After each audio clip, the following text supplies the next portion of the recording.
জানিস আসিফের বোনকে কালকে কে জানি রেপ করেছে। রিয়াদ, কি বলছিস?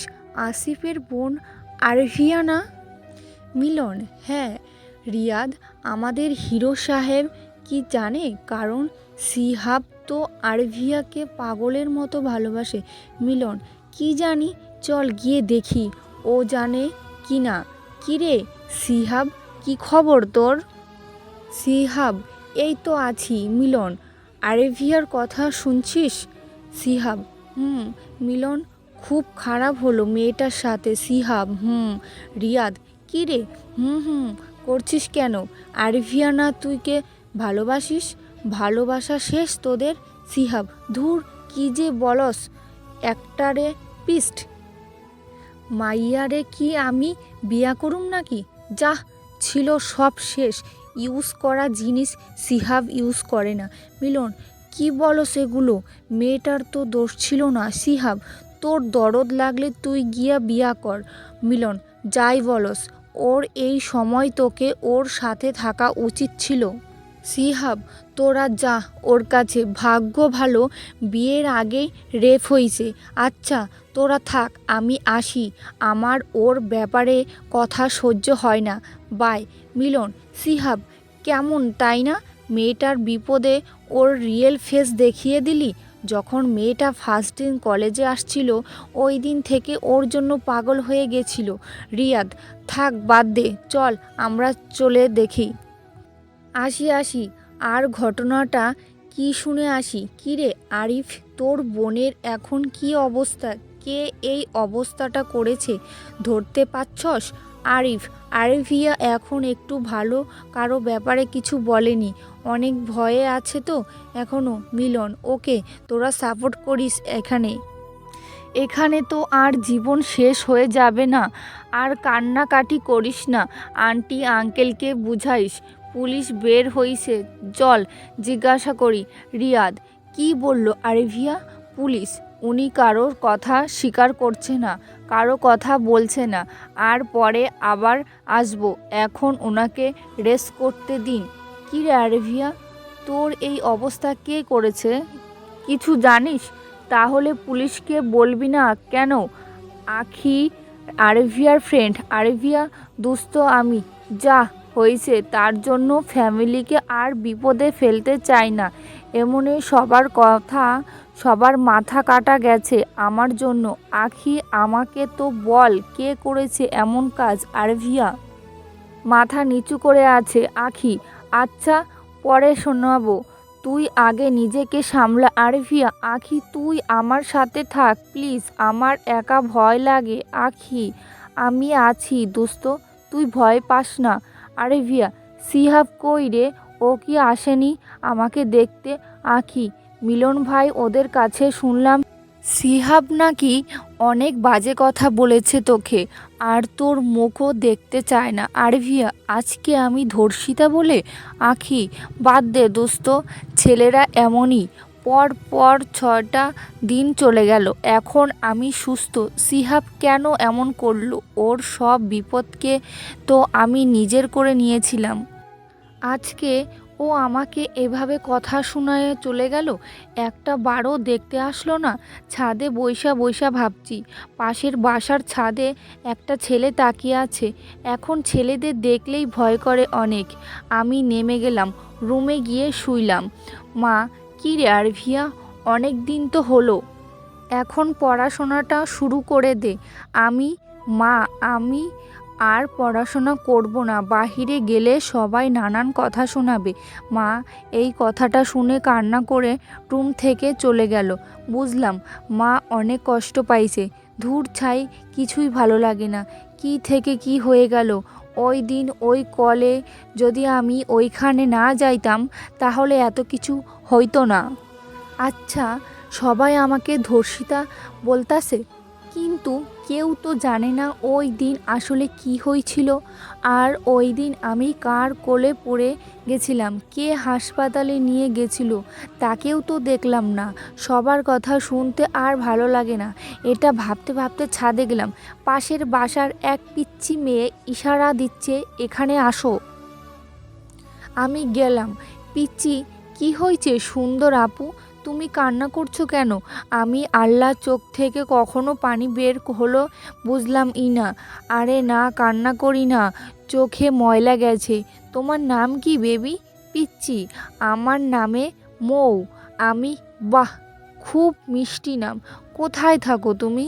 পিচ্চি, এই বাসার 2 তলায় থাকি আম্মু, আব্বু আর মামার সাথে। আমি, ও আচ্ছা। মৌ, তুমি আমাদের ছাদে আসো না, আন্টি আমার সাথে পুতুল পুতুল খেলবা? আমি বললাম আমারও ভালো লাগছিল না, তাই আমিও বললাম ওকে আসছি। ছাদ থেকে ওই ছাদে টপকিয়ে গেলাম, মৌয়ের সাথে পুতুল দিয়ে খেলছি। চুলগুলো খুলে গেছে, হাতে পুতুল থাকায় চুল আটকাতেই পারছি না। পিছন থেকে কেউ একজন চুলগুলো বেঁধে দিল। তার হাতের ছোঁয়া অনেক চেনা মনে হচ্ছিল। পিছু ফিরে তাকিয়ে দেখলাম কালকের ওই ছেলেটা, যেটা তাকিয়েছিল আমার দিকে। আমি লাফ দিয়ে দাঁড়িয়ে গেলাম। কি ব্যাপার, আপনি আমার চুল ধরলেন কোন সাহসে? ছেলেটি আরও সামনে আসলো। সাহসের কি দেখলা? আরও দেখবা? আমি অনেক ভয় পাই ছেলেদের এখন। ছেলেটাকে ধাক্কা দিয়ে তাড়াতাড়ি চলে আসলাম। মৌ, মামা, তুমি পচা, আমাদের খেলা নষ্ট করলা। আমি বুঝলাম উনি মৌয়ের মামা। রুমে গিয়ে বারবার মনে হচ্ছিল অনেক আগের চেনা চেনা উনি আমার। আর কেমন জানি ওনাকে আবার দেখতে ইচ্ছে হচ্ছিল। পরের দিন ছাদে গেলাম, দেখলাম না। 3 দিন পরে ছাদে গিয়ে গান শুনছিলাম, পিছে থেকে কেউ একজন কাঁধে হাত দিল। লাফ দিয়ে উঠলাম, পিছে ফিরে দেখি ওই ছেলেটা। আমি বললাম কি ব্যাপার, আহ আপনি? ছেলেটি বলল কি গান শোনো? আমি বললাম কিছু না, বলে চলে যাচ্ছিলাম। ছেলেটি হাত ধরলো। আমার হঠাৎ কেমন চেনা চেনা লাগলো ওর ছোঁয়া। আমি বললাম আচ্ছা, আমি কি আপনাকে চিনি? ছেলেটি বলল চিনতেও পারো। আমি বললাম কিভাবে? আমার কেন জানি না মনে হচ্ছে আপনাকে কোথায় যেন দেখেছি। ছেলেটি বলল ভাবতে থাকো, একদিন উত্তর পেয়ে যাবে। বাই বাই দ্য ওয়ে, আমি আবির। You আরাভিয়া, right? আমি বললাম আপনি কিভাবে জানলেন আমার নাম? সত্যি বলেন কে আপনি? ছেলেটি বলল বললাম না, পরে উত্তর পাবা। আমি আসি, পরে কথা হবে। আমি কিছু বলার আগেই চলে গেল আবির। রুমে গেলাম, কিছুতেই মন বসছে না। আসলে ছেলেটা কে? ভাবতে ভাবতে কি জানি গেট নক করলো। উঠে গেট খুলে দেখি মৌ আর তার সাথে একজন মহিলা। মৌ, মা, এই তো সুন্দর আন্টি উনি। বুঝলাম এটা মৌয়ের মা। আমি বললাম ওদেরকে বললাম এসো রুমে। মা এলো। মা আগে থেকে ওদেরকে চেনে। মৌয়ের মা, আন্টি সামনে ফ্রাইডে আমার বোনের বিয়ে। একটা বোনই আমার। আমি চাই সবাই আমার বোনকে দোয়া দিতে যাবেন। আর মৌ তো আপনার মেয়েকে দেখে পাগল হয়ে গেছে। আন্টির কাছে যাবে, আন্টির কাছে যাবে। সো আরভিয়া, তুমি কিন্তু অল টাইম থাকবে আমাদের সাথে, আমার বোনটার সাথে। আরভিয়া বলল ওকে আপু, যাব। মৌ ওরা দাওয়াতে গিয়ে চলে গেল। মা বলল আরভিয়া, তুই বিয়ে বাড়িতে যাস, তোর ভালো লাগবে। একা একা ভালো লাগবে না, মানুষজন থাকলে ভালো লাগবে। আরভিয়া বলল আচ্ছা মা। মা আমার মাথায় হাত দিয়ে বলল আমার মেয়েটা আগে কত কথা বলতো, এখন দরকার ছাড়া কিছু বলে না বলে কান্না করে দিল। আমি চুপ করে রুমে চলে আসি। ফোনে এসএমএস এলো, একটা সাদা ড্রেস পরে ছাদে আসো। এসএমএস দেখে আমি অবাক। এটা কে? আবির না তো? আবার না, কেন হবে? আমিও না, কি যে ভাবি না, কিন্তু আবিরের কথা মনেই পড়ছে কেন আমার বারবার। উফ, পাগল হয়ে যাব। গেলাম ছাদে, বাদামি কালারের ড্রেস পরে। গিয়ে কাউকে পেলাম না ছাদে। ধুর ছাই, কে মজা নিচ্ছে কে জানে। তাড়াতাড়ি রুমে চলে গেলাম। এসএমএস এলো একটা, বললাম সাদা ড্রেস পরে আসতে, পচা মেয়ে। আমি এসএমএসের রিপ্লাই দিলাম কে আপনি, আর কেন অ্যান্সার এলো না? আজকে ময়ূর খালামণির মেহেন্দি। ময়ূর সকালে চলে এসেছে। সুন্দর আন্টি চলো আমাদের বাসায়, মামুনিকে মেহেন্দি দিয়ে দেবে। মাও বলল, যা তুই ওর সাথে। আমি বললাম, তুমি 5 মিনিট বসো, আমি রেডি হয়ে আসছি। মৌ মৌ বলছে, তুমি সাদা ড্রেস পরবা ওকে আন্টি? আমি অবাক হলাম একটু, বললাম ওকে ঠিক আছে। আজকে অনেক দিন পর একটু সাজলাম, সাদা ড্রেস পরলাম, 2 হাত 2 মুঠো কাচের চুড়ি পরলাম, কপালে টিপ, হালকা গোলাপি লিপস্টিক। বের হলাম। মৌ বলল, সুন্দর আন্টি, তোমাকে তো পরীর মতো লাগছে পুরো। আমি আমি বললাম, পাকুনি, কখনো পরী দেখেছো? মা বলল, আজ আমার মেয়েটাকে অন্যরকম লাগছে। যা ভালোভাবে যাস রে মা, ভালোভাবে আসিস। মায়ের কথাটা অনেকটা বুঝতে পেরেছি। গেলাম মৌদের বাসায়। ওর মা আমাকে ওর খালামণির রুমে নিয়ে গেল। মেয়েটা অনেক নার্ভাস বোঝা যাচ্ছে। আমি গিয়ে পাশে বসলাম। আমি বললাম, হাই, আমি আরভিয়া। হাই, আমি মিতু, মৌয়ের খালামণি। তুমি মৌয়ের সেই সুন্দর আন্টি। বাহ, খুব মিষ্টি তো তুমি দেখতে। আমি বললাম, কি যে বলো না, কি অবস্থা নতুন বউ, এর মুখ গোমড়া কেন? মিতু বলল, আরে না, কেমন যেন লাগছে, সব কিছু নতুন নতুন। আমি বললাম, চিন্তা করো না, পরে কিন্তু ফেস নষ্ট হয়ে যাবে, বউ সাজলে মেকআপ খারাপ হয়ে যাবে। আমরা হাসাহাসি করছি। মৌ বলল, মামা তুমি দাঁড়িয়ে কি দেখছো, ভেতরে এসো। পেছনে ফিরে দেখি আবির এক দৃষ্টিতে তাকিয়ে আমার দিকে হাসি দেখছে।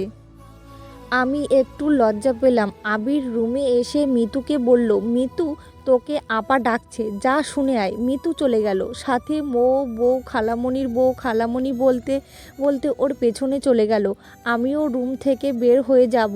আবির পেছন থেকে হাত টান দিয়ে ধরলো, আমার কানের কাছে এসে বলল, আবির বলল, পরি দেখিনি, তোমাকে দেখছি আজ। কাল বললাম সাদা ড্রেস পরে ছাদে আসতে, আসোনি কেন?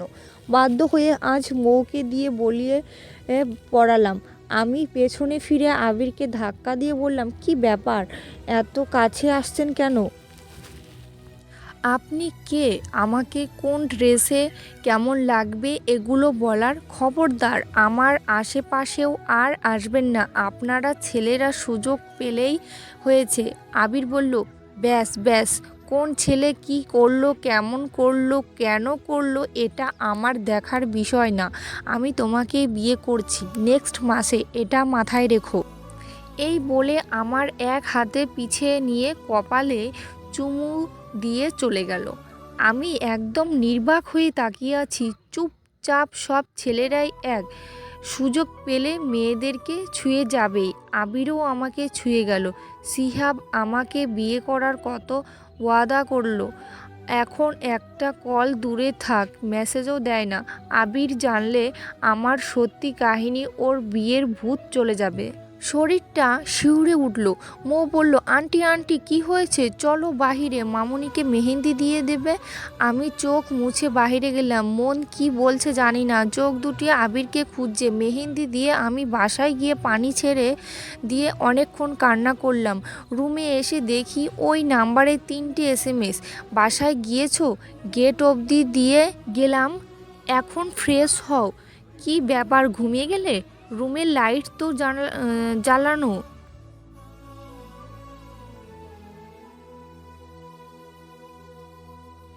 বোনের বিয়েতে তো সারাদিন ব্যস্ত ছিলাম। আমি ঘুমাচ্ছি, তুমিও ঘুমাও, গুড নাইট।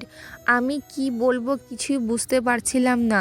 আবিরকে সব বলা উচিত, ওর বোনের বিয়েটা ভালো ভালো শেষ হোক, সব বলবো। ঘুমিয়ে গেলাম। সকালে মৌর ডাকে ঘুম ভাঙলো। মৌ বলল, আন্টি মামুনি বলছে তোমাকে তাড়াতাড়ি বাসায় যেতে, পার্লারে যাব মামুনি তোমাকে নিয়ে। আমি বললাম, আচ্ছা আমি ফ্রেশ হয়ে নিচ্ছি। আমি রেডি হলাম। আজ নর্মালভাবে গেলাম, কোনো সাজগোজ না করে। গিয়েই প্রথমে ধাক্কা খেলাম সাহেবের সাথে। অনেক ব্যস্ত ছিলেন, দৌড়াদৌড়ি করছে, বোনের বিয়ে বলে কথা। ধাক্কা খেয়ে সরি বলে চলে গেল। ভাব একটু সামনে গিয়ে আবার পেছনে ফিরে এসে বলল, আজ কিন্তু কালকের থেকে বেশি সুন্দর লাগছে, বলে চলে গেল। আমি মিতুর রুমে গেলাম। মিতু বলল, আরিভিয়া এত লেট কেন করলে? আমি খুব কনফিউজ, কি করব, কোন শাড়ি পরবো। আপা বলে এটা পরতে এটা পড়তে আবির ভাইও বলে এটা পড়তে। আমি আপা যেটা বলছে ওইটা সুন্দর, ইচ্ছা করে বললাম। আবিরের শাড়িটা বেশি সুন্দর ছিল। মিতু বলল ওকে তাহলে তুমি এই শাড়িটা পরো, আবিরের চয়েসটা ভালো। আমি বললাম না না আমি পরবো না, আমি ড্রেস পরবো। মিতু বলল অনেক শাড়িটা কিন্তু খারাপ না, তুমি পরবা ব্যাস। আমি বললাম ধুর ছাই, আমি এই ফাঁদে পড়ে গেলাম, ওকে আমি এটা পরবো। তারপর ওকে নিয়ে পার্লারে গেলাম, সাজ সেরে শেষে ওকে বাসায় আসলাম। আমি রেডি হইনি, পার্লারে ভারী সাজ আমার পছন্দ না। বাসায় এসে মিতুর রুমে এসে শাড়ি নিয়ে রেডি হচ্ছি। রুমে কেউ নেই, সবাই স্টেজে একা একাই রেডি হচ্ছি। হঠাৎ কে যেন পেছন থেকে জড়িয়ে ধরলো, পিছে ফিরে দেখি সিহাব। এখানেই গল্পটা শেষ করছি। আবার নেক্সট ব্লগ নেক্সট পার্ট নিয়ে খুব তাড়াতাড়ি চলে আসবো। কেমন লাগলো কমেন্টে জানিও।